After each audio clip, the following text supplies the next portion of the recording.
Hi everyone and welcome to your horoscope for the week of April the 25th and 1st of May 2022.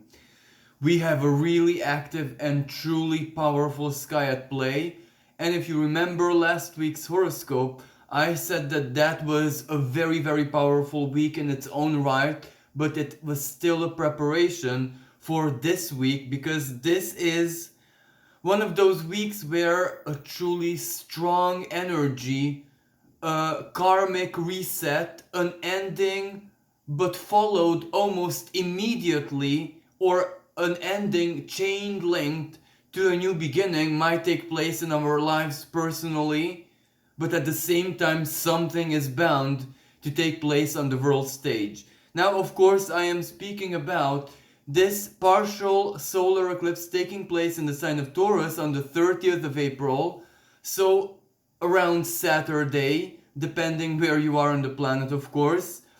But even before we get to Saturday, we're already at the very end of the even at the very beginning of the week, strongly under the influence of that celestial conversation, because an eclipse is important for so very many reasons. Even the ancients knew, even let's say those cultures who didn't necessarily have a very strong astrological background, if you know what I'm saying, everyone knew that at the moment of an eclipse, the veil between the worlds is especially thin, and whatever is beyond the veil at that time has a very high chance of entering, sometimes even very physically, into our world.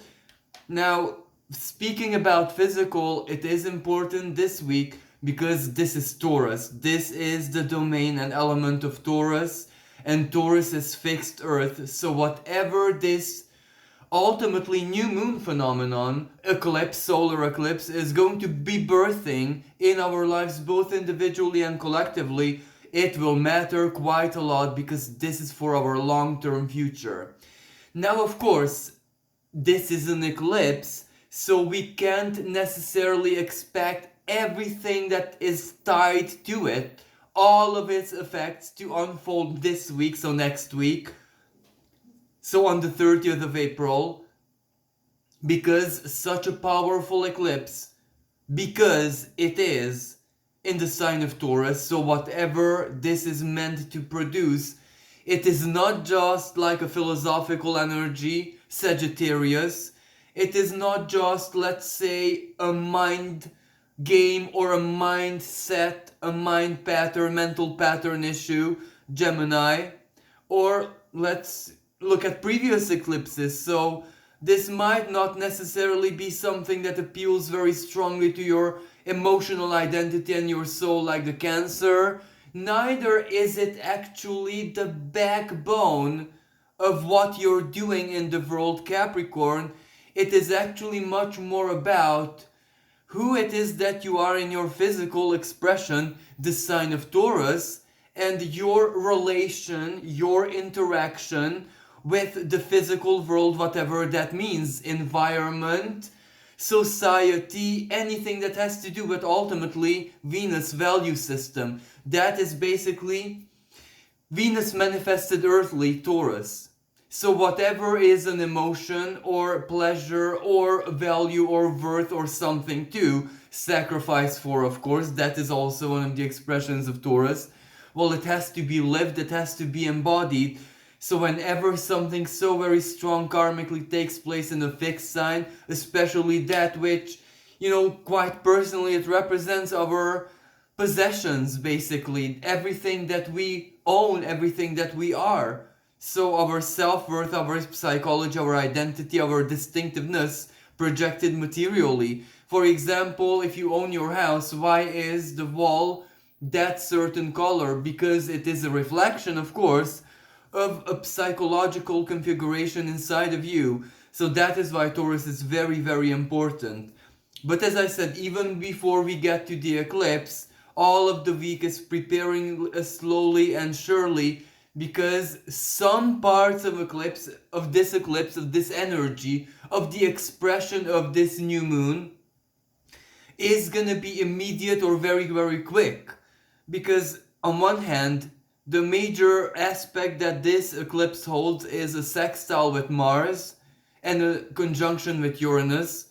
So this means that both Uranus and Mars hold the sextile with each other as well. And these are the quickest energies in the zodiac, I always say this.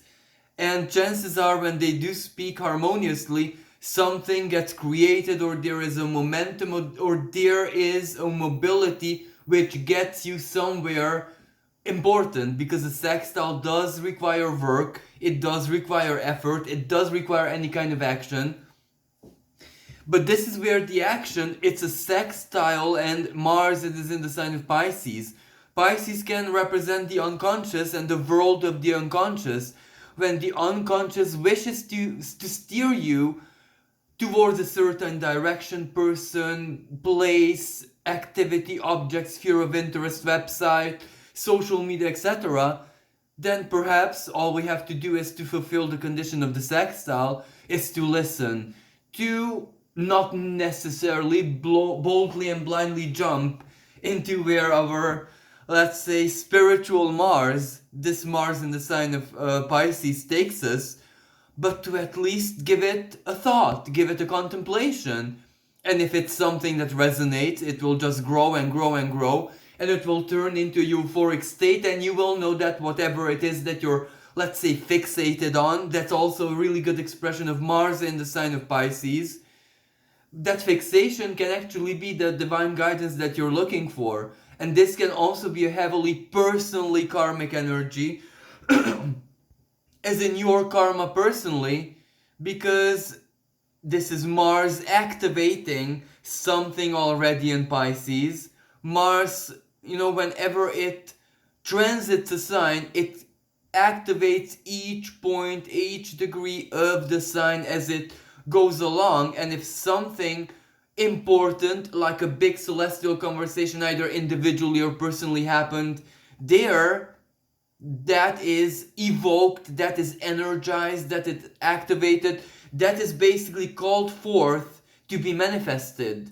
So basically whatever happened there is like the lattice, like the grid, and then reality is pouring the ether onto it, so it will crystallize, it will stabilize, it will create something, especially when Mars is in a sign which cannot really be controlled by consciousness, by ration, by thought, by not even feeling. Sometimes Pisces, mutable water, infinite, because a part of us is, one fish, let's say, can be seen as the earthly unconscious, so the unconscious in its earthly detriment, but the other fish is divine, so the unconscious in its infinite form, and these two coexist one another, theoretically harmoniously, and it's not a paradox, even though it is, because they're the opposites of each other. So basically this is more like the alchemical composition of Pisces, but where I want to get with this is that if you've done something, inner work, dreaming, anything, any kind of sacrifice, self-sacrifice, standing up for a principle, well then that means that you might have satisfied the conditions of the sextile, not necessarily in the present moment, maybe in the past timeline, but that reflects back at you. So this can be immediate effect for a lot of people and also in the world. Now, of course, because this Taurus, as I said, fixed Earth, the long-term effects, the long-term, let's say, benefit, stability, or whatever it is that you need to construct, because Rome wasn't built in a day, that means that a part of it is definitely going to, as a puzzle or as a building, brick after brick, slowly, one day at a time, over the course of the next 6 months. But sometimes Taurus, not just physically and humanly speaking, even the sign itself, even the astrological energy can be late. So when something takes place in Taurus and it's late, it's not where's the money or where's the benefit or where is the opposite, let's say, the big release. Well, sometimes Taurus is a bit slow, it likes to, because it's the good stuff, even if it's a release. like a death, release of a death, for example. That's very Taurus and Scorpio axis. It likes us to wait for the good stuff, you know. So don't despair, because Taurus takes its time. But because of this Uranus and Mars, because after all, Taurus is Taurus, yes, but Taurus doesn't really have Uranus in its, you know, own garden, in its own backyard all the time. So Taurus is not the typical Taurus right now, and no Taurus native is gonna be typical to their sign and to their, let's say, superficial nature until the end of 2026, because this Uranus evokes that which is even beyond nature. It evokes such authenticity where you just can't be your own comfortable self anymore. Even as a Taurus, you're stirred up so deeply, and part of it is delightful, part of it is very anxious. But anyway, you can imagine that with Uranus in your sign, the eclipse in your sign, and Mars sextiling from Pisces, you're heavily gonna feel this. Another sign, zodiac sign, which might feel this in a very unusual way but very intensely, might be Gemini, because after all, the eclipse is taking place in their 12th house, so to speak. So that's an unconscious cocktail, you know what I mean? That is when something is being born out of your unconscious. And for Gemini, usually that's uncomfortable because they're scared, they're confused. But this time, this is where they just have this intuitive sense to let go of the chaos, as in use it, allow it to surface. And Mars and Neptune and Venus in exaltation are in Gemini's 10th house, the midheaven. The great conjunction of Neptune and Jupiter on the 12th of April for Gemini was in the 10th house. That gets activated by Mars. That means that why ever you came into this world, you'll be living it deeply, and in a way you're gonna be living for your principles. You know? Not just are you gonna have your cake and eating it so professionally for some people, but for others it goes why you were born in this incarnation that deep. So you're having it, so you know, you understand, you're doing it, you're living it, or whatever satisfaction means to you. But on the other hand, you're also living for principle. So that means that you're extremely strong in your game. The universe, the divine, through this conjunction in 10th house, regardless of how you might have experienced it, for some people it was not as pleasant. The universe kind of injected like a kind of life water into your soul, and you will feel very idealistic and live for the principle in the coming months and even maybe years. Because this conjunction is that very rare. But now let's get to this weekend for everyone. So what the sky has to say for everyone equally, not just certain signs. Well, for the most important preparation part of this energy has to do with Mercury, because Mercury is in the sign of Taurus, and it kind of whizzed through that part of the sky preceding the sun, and naturally, because we're talking about an upcoming eclipse, the moon.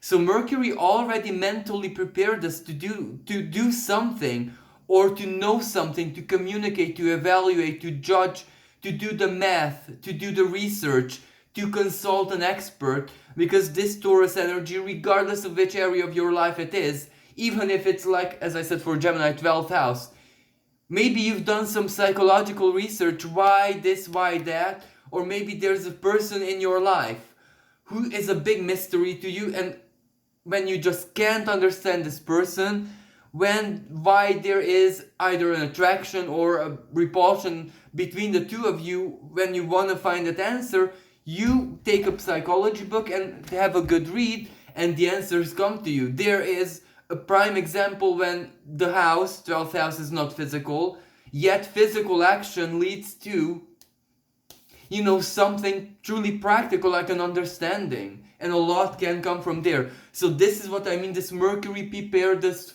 to do this.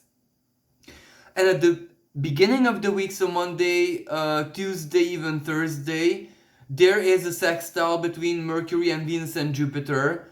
And this is quite harmonious and beautiful, because this does represent that, yes, that Mercury is doing a heavy work, evaluating, judging, calculations. Like, for some people, this is very serious. Like, I'm gonna start a new job next week. Let's do the numbers, the mortgage, and all that.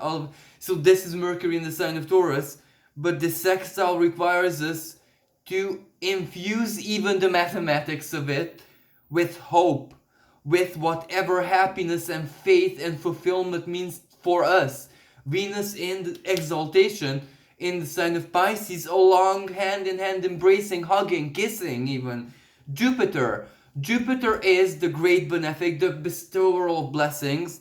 Like, Zeus was very generous and very forgiving in mythology. Of course, he was not so faithful and adventurous and naughty as well, but he was generous and forgiving and very quite mature in very many situations. Like, let's see with Pluto, when he had to solve Demetra's problem with Persephone, he showed very, very great maturity and compassion. And Venus, well, Venus is the goddess of love and beauty. She's the lower benefic. And when these two meet in a conjunction, that one way or another has to be good news. And at the time of the eclipse, both Venus and Jupiter are dancing at 27 degrees of Pisces. Venus is exaltation degree. That is when she's at her most powerful and romantic and infinite and divine and magical, all the good stuff. All the non-earthly kind of things which matter almost as much, if not more, as the earthly for everyone. Let me just give an example. An exalted Venus, the Mona Lisa painting, it matters. It's not just the beauty of it, it just matters because it's crystallized history and so very many other reasons. So Venus has a lot of power at 27 degrees of Pisces, and Jupiter expands it. And it expands it so very much that there is almost no limit to this, because it is Jupiter's home sign, ancient ruling sign. It is where Jupiter is at its nighttime expression. And whenever a planet is in its nighttime expression, well, what do you do personally when you're at home at night? You are more yourself than when, let's say, Jupiter is in Sagittarius on the world stage, the teacher, the public person, or the quirky person out in the world, but out in the world. In your bedroom, in your intimate place and sacred space, so to speak, you're different. You're yourself. You converse with the ether even, and you can do it. So that's why Jupiter is much more mysteriously daring in the sign of Pisces, so to speak. So this will represent a lot of surprises and a lot of magic. Of course, along with the earthly magic, escapism, computer games, alcohol, drugs, sex, a lot of these lower Venusian expressions as well. But maybe at this time they're not really a big deal, as in they're just the spicing in the food that we are being dished at this moment. So another preparation that Mercury is kind of invited to do is a square that it holds with Saturn, a reality check. Faith and hope and the magic and you believe strongly is there, is present, and you're doing it, the sextile. But one side of you, has to stay in physical reality, the calculation. Okay, hope and faith, and let's calculate the best possible outcome, but also stay in physical reality, as in also look at the currency exchange and everything, because you need to know if you're gonna invest soon, regardless time or money or whatever. If you're gonna invest soon, then you know that you have to have all of the facts. You don't need total control, but you do need a certain kind of diligence, because that's Saturn. And you do need intelligence. Saturn in the sign of Aquarius, anything that we need to do right now in 2022 and 2023, we have to do it with great, great intelligence, regardless of who it is that we are. everyone can put more energy into their own intelligence when need arises, let's say. And intelligence doesn't necessarily mean to learn something and to force something into the mind. It means our mental resourcefulness and creativity as well, and our intelligence. When we are not intelligent enough, our best friend, our sister, our boyfriend, girlfriend, someone is. So, Aquarius, know who to connect to.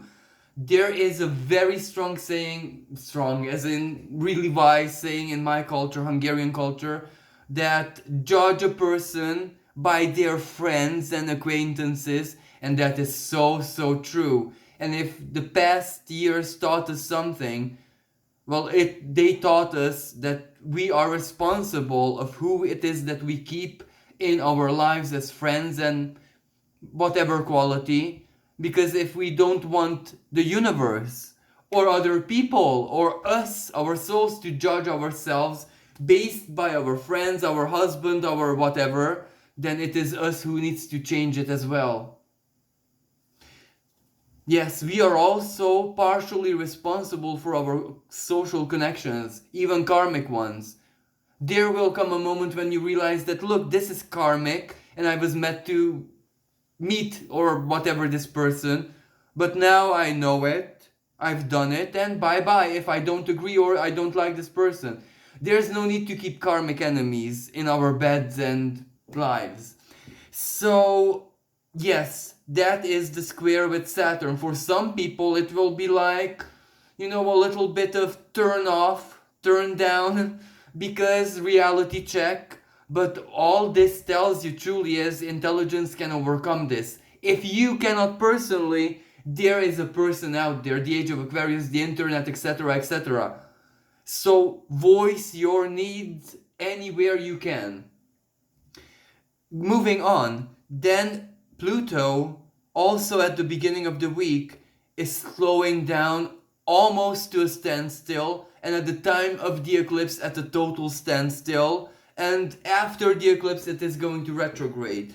Now this is very important because Pluto in itself is almost as an erratic degree of Capricorn, so it means business. And Capricorn is, as I said, I've been speaking about this for so many, even years, so centralized power, authority, big pharma, big corporation, the way our society always used to be, so that is collapsing, that is collapse in progress, and there's no denying this already. So I'm not gonna even go into examples and details because we kind of know.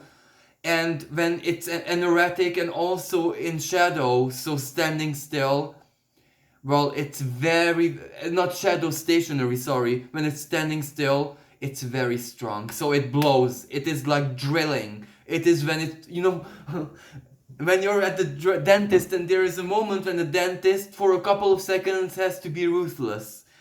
So this is how Pluto is gonna be, but it holds a trine with Mercury, and this trine is so important because this is when that's square with Saturn, the reality check, but Pluto is the power. Pluto is finally I have the plan, or finally I have the motivation, finally I have the strength, finally I have the person, the money, the however it is that I want to accomplish my goal for the long-term future, Taurus, future stability, finances, my worth exemplified or projected outwards, basically.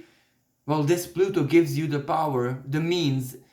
And Mercury, it's just your mind that knows this or grips this, but that is enough because that's the preparation. Because afterwards, Mercury is going to move into the sign of Gemini. It's daytime expression, the communicator, language, speech, shorter distance travel, socializing, everything. But that's good because if you have a plan, you need to tell the friends, the collaborators. Some people will need to find, workers or project or whatever, because this is going to be different for everyone, of course, but everything needs planning and everything needs communication. Everything needs, that special person. Maybe it's a husband or someone to share it with, so it's not going to be you in your life, because everyone has someone. Even if that someone, like for me, example, it's ethereal, it's not real. Still, you still have someone. So you're not totally solo in your life. So you always make plans for two. For example, even if, I'm Gemini, I can make plans for two because I can simply split myself into two. So where I'm going with this is that yes, there is someone included here because that is the nature of Gemini, the other, the sibling, everyone in the empowered state of Pisces is just another us, the communion, the deepest empathy. So this also adds a lot of momentum to it because Mercury is very, very happy, very self-expressive in the sign of Gemini, and that means synchronicities as text message, any kind of message, emails, phone calls, that means communication has a big green light. And when communication has a big green light, that also means papers, big banks, authorities, institutions, etc. So it gets the job done. And finally, Mercury is not alone, it's with Algol and the dwarf planet Sedna. It is conjunct with the fixed star Algol and Sedna in the sign of Taurus around the 27th of the month, so 27th of April. And that says a lot because this is where on the world stage that Algol, well, chances are it is a person. It is either a group or a world leader or someone, and trined by Pluto, exposed, has to show their true color, their true power, their true expression. And Sedna, the sacrifice was worth it. So whatever 2020 has done in our lives or in the world, and everything that preceded 2020 and after, it did a lot of damage, without a doubt. But this is where we might see how much it was worth it. That's Algol.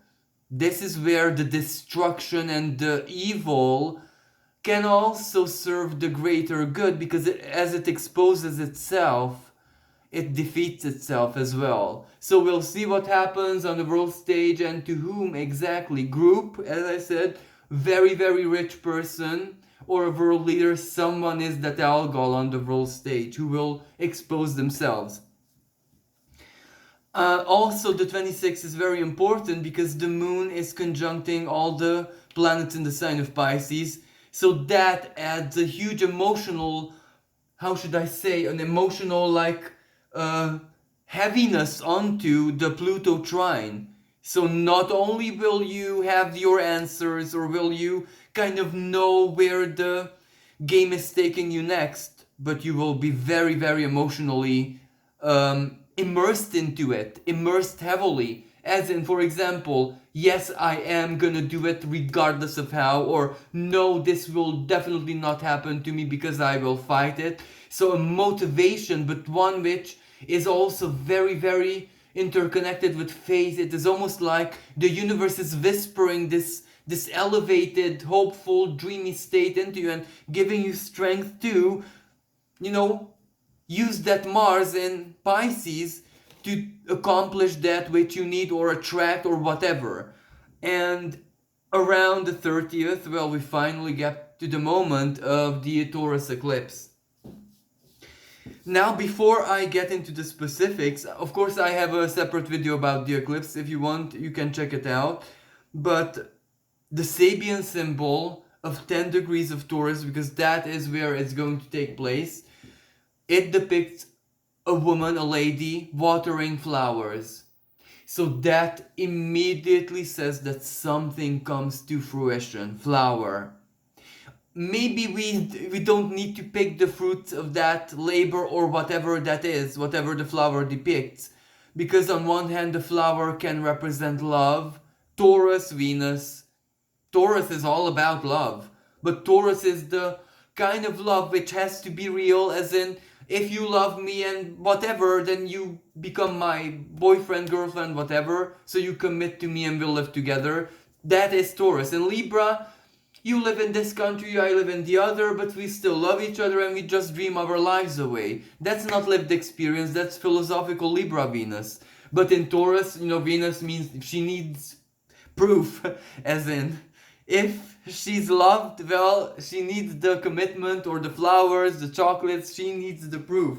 So this is why the Sabian symbol of this degree is so beautiful, because the flowers, well, they attract the bees and the insects, and they smell pretty and they delight animal, human, spirit, whatever. They delight everyone. They delight each other even. So, and the water, Mother Earth, or you, your creativity, your libido, the woman, the symbol of the woman, something, the creativeness inside of you waters the flowers. Water, the water of life, you make them continuous, you nurture them, you, of course, celebrate as well, because why are you watering your garden? Because it's yours and beautiful, and you're basically doing your thing. You are a part of nature, you are a godly being to your garden. So that is so very beautiful. So I do believe that for a lot of people, especially for those people for whom it is in the 5th house or the 7th house, this is definitely something to do with love.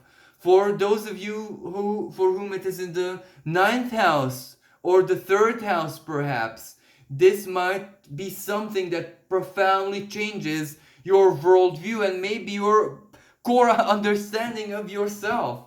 Like a positive life change, like a leap of faith or something truly wonderful. Is it in your 1st house, finally coming out of the closet? Whatever that means for you personally, allowing your brilliance to shine, showing the world that yes, you're intelligent, smart, beautiful, or whatever.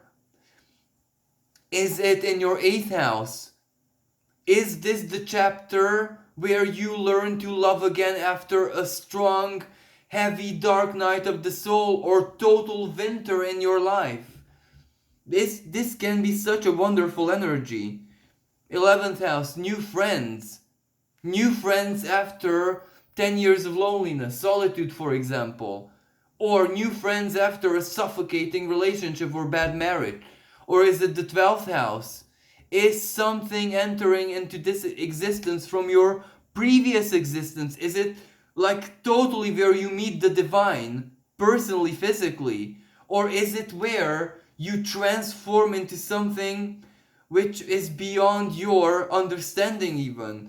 This can be such a strong energy, but of course, any eclipse does feel like a certain kind of crisis.